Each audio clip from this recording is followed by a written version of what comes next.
இந்த செஷன்ல நம்ம பார்க்க போகிறது divisions of share capital. Capital அப்படின்றது ஒரு கம்பெனியில் முதலீடு செய்யக்கூடிய அந்த பணம். ஆனால் அந்த கம்பெனியினுடைய ஆங்கிளில் இந்த கேபிட்டலை பல விதமாக பிரிப்போம். ஃபர்ஸ்ட் அத்தரைஸ்டு ஷேர் கேபிட்டல், அதாவது இந்த கேபிட்டல் தான் அந்த கம்பெனியினுடைய மெமரண்டம் ஆஃப் அசோசியேஷனில் அத்தரைஸ் பண்ணியிருப்பாங்க. அதாவது இந்த அளவு வரைக்கும் அந்த கம்பெனி கேபிட்டலை ரைஸ் பண்ணலாம். ஸோ இது ஒரு மேக்சிமம் கேபிட்டல் அப்படின்னு கூட சொல்லலாம். இல்லை இன்னொரு பேர் ரெஜிஸ்டர்டு கேபிட்டல் இல்லைன்னா நாமினல் கேபிட்டல் அப்படின்னு சொல்லலாம். அதாவது மேக்சிமம் இந்த அளவுக்கு தான் அந்த கம்பெனியால் ரைஸ் பண்ண முடியும். அடுத்தது இஷ்யூடு கேபிட்டல். அத்தரைஸ்டு கேபிட்டல் அப்படின்றது எந்த அளவுக்கு மேக்சிமம் ரைஸ் பண்ணலாம், ஆனால் எல்லாத்தையும் ரைஸ் பண்ணியிருக்கணுமா அப்படின்னா அவசியம் இல்லை. அவங்களுடைய தேவைக்கு ஏற்ற மாதிரி ரைஸ் பண்ணால் போதும். ஸோ அந்த மேக்சிமம்க்கு கீழே எந்த அளவுக்கு அவங்க இஷ்யூ பண்ணியிருக்காங்க அதை தான் இஷ்யூடு கேபிட்டல் அப்படின்னு சொல்கிறாங்க. ஸோ அதாவது நீங்கள் சப்ஸ்கிரைப் பண்ணுங்க அப்படின்ட்டு எந்த அளவுக்கு இஷ்யூ பண்ணியிருக்காங்களோ அதுதான் இஷ்யூடு கேபிட்டல். அப்போ இஷ்யூ பண்ணது எல்லாமே சப்ஸ்கிரைப் ஆகிடுமா அப்படின்னு கேட்டால் சப்ஸ்கிரைப் ஆகாமல் கூட இருக்கலாம். சில சமயம் அது ஓவர் சப்ஸ்கிரிப்ஷனாகவும் இருக்கும், சில சமயம் அண்டர் சப்ஸ்கிரிப்ஷனாகவும் இருக்கும்.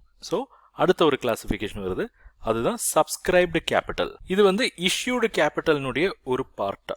ஸோ நீங்கள் இஷ்யூ பண்ணியிருக்காங்க, எவ்வளோ சப்ஸ்கிரைப் பண்ணியிருக்காங்களோ அதை தான் சப்ஸ்கிரைப்டு கேபிட்டல் அப்படின்னு சொல்லுவோம். அண்ட் இந்த கேபிட்டலை தான் கம்பெனி அலாட் பண்ணியிருப்பாங்க. ஸோ இதை நம்ம இஷ்யூடு கேபிட்டலினுடைய ஒரு பார்ட்டாக சொல்கிறோம். அண்ட் இந்த கேபிட்டலை தான் கம்பெனி அலாட் பண்ணியிருக்காங்க. அடுத்தது கால்ட் அப் கேபிட்டல். இந்த சப்ஸ்கிரைப்டு கேபிட்டலில் மொத்தம் கேபிட்டலும் உடனே கலெக்ட் பண்ணியிருக்கணும்னு அவசியம் இல்லை. கம்பெனி வேணால் டைம் லிமிட் கொடுக்கலாம். நீங்கள் இப்போ இனிஷியலாக இவ்வளோ பே பண்ணுங்கள், அடுத்த காலில் இவ்வளோ பே பண்ணுங்கள், ஃபைனல் காலில் இவ்வளோ பே பண்ணுங்க அப்படின்னு சொல்லலாம். ஸோ எந்த அளவுக்கு நீங்கள் கேபிட்டலை கால் பண்ணியிருக்கீங்களோ அதை தான் கால்ட் அப் கேபிட்டல் அப்படின்னு சொல்லுவாங்க. இது சப்ஸ்கிரைப்டு கேபிட்டலினுடைய ஒரு பார்ட். நீங்கள் எந்த அளவுக்கு கால் பண்ணியிருக்கீங்க அதனுடைய டோட்டல் தான் கால்ட் அப் கேபிட்டல். இதுக்கெல்லாம் நான் ஒரு நம்பர் தரேன், அப்போ அது உங்களுக்கு ரொம்ப கிளீனாக புரியும். அடுத்தது பெய்ட் அப் கேபிட்டல். இது கால்ட் அப் கேபிட்டலினுடைய ஒரு பார்ட் அப்படின்னு சொல்லலாம். ஏன்னா கால்ட் அப்பில் ஷேர் ஹோல்டர்ஸ் எவ்வளோ பே பண்ணியிருக்காங்க ஆக்சுவலாக.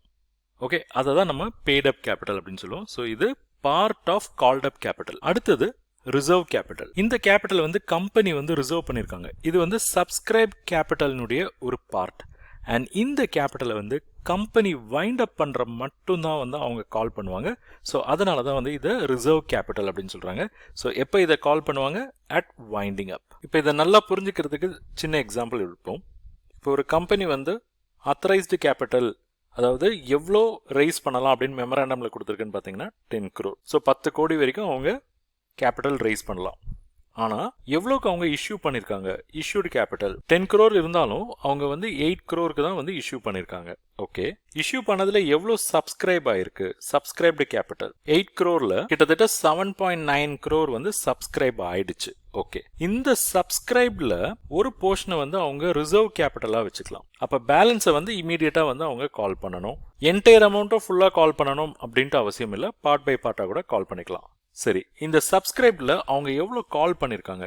Called up capital 7.9 crore 5 crore அவங்க கால் பண்ணிட்டாங்க. இந்த 5 crore எவ்வளோ பே ஆயிருக்கு? பேட் அப் கேபிட்டல் எவ்வளோ? 5 crore கால் பண்ணியிருக்காங்க, 4.5 crore தான் இது வரைக்கும் ஷேர் ஹோல்டர்ஸ் பே பண்ணியிருக்காங்க. சரி, இந்த ரிசர்வ் கேபிட்டல் எவ்வளோ? அதாவது 7.9 crore சப்ஸ்கிரைப் ஆயிடுச்சு.